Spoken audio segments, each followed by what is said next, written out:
Hello, welcome back to the channel. Today, we're diving straight into how to use Zoho Project for logistics management. To kick things off, log into your Zoho Project account. Now, if you're new to this, Zoho Project is a flexible online project management tool designed to help you stay organized. For logistics management, it's a game changer. Now that we're in, let's create a new project.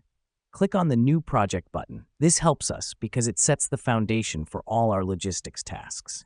Next up, it's all about task creation. Click on Add Task, name it, and set a deadline. The reason we do this is to break down the project into manageable parts. Each task represents a specific process in your logistics operations. After you've added tasks, it's time for task allocation.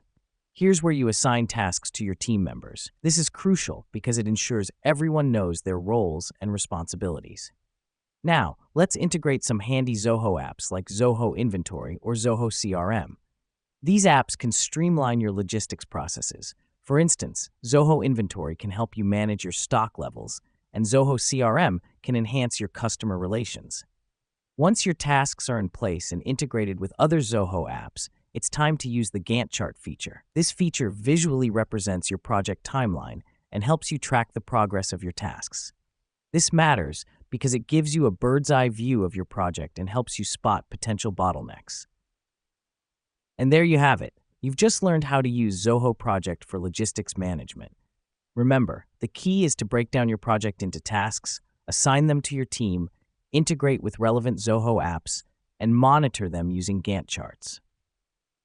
That's it for today's tutorial. Until next time, keep managing those logistics like a pro.